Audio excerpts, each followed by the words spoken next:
elephant's child put his head close to the crocodile's big red mouth with its long, sharp teeth. The crocodile caught him by his small black nose. "I think," said the crocodile, "today I will have an elephant's child for dinner." His words were not clear because he was holding the nose of the elephant's child between his teeth. But they were clear enough for the elephant's child to understand. "Stop it," he cried. "You're hurting me." The snake heard the cries of the elephant's child. "My young friend," he called out to him, "you must pull as hard as you can.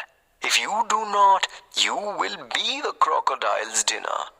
The elephant's child pulled as hard as he could, but the elephant held on tightly. With every pull, the nose of the elephant's child stretched. He grew tired and began to slip. He was sliding nearer the crocodile. When the snake saw this, he fastened himself around the elephant's child and pulled hard. Together, they were too strong for the crocodile, who lost his grip and fell back into the great gray-green Limpopo River with a loud plop. The elephant's child was free. He remembered his manners and thanked the snake, but his poor nose hurt a lot. It had become very long and thin, and it felt hot and uncomfortable. He covered it with cool banana leaves and dipped it in the river to make it short again.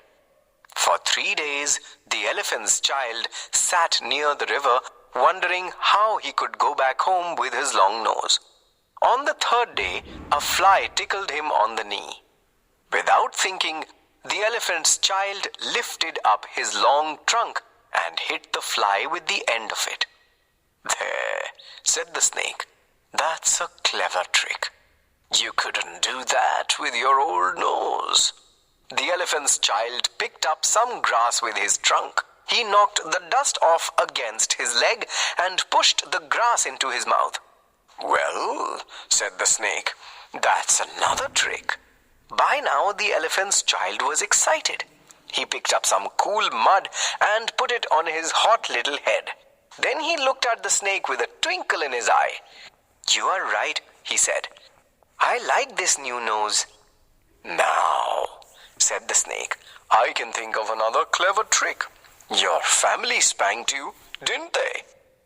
"Yes," said the elephant's child. "Everybody spanked me." "You will be able to spank everybody with your new nose," said the snake. So the elephant's child walked home, waving his beautiful new trunk. When he wanted a fruit, he plucked it off a tree with his trunk.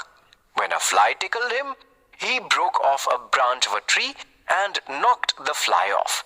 When the sun got too hot, he made a new cool mud hat. He picked up the skins of the fruits he had eaten because he was a tidy little elephant. One evening, he came back to his family. "Bad child," they said. "Where have you been? We will spank you." "Ha!" said the elephant's child. "I can spank harder than you can. Like that."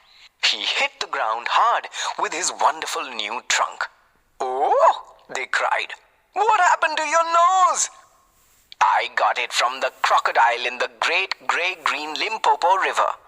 I asked him what he had for dinner, and he gave me this new nose." "It looks very ugly," said the monkey. "Maybe it does," said the elephant's child, "but it is very useful. Look." And the naughty little elephant picked up the monkey by one leg and threw him up into the tree. But he did not hurt the kolo-kolo bird.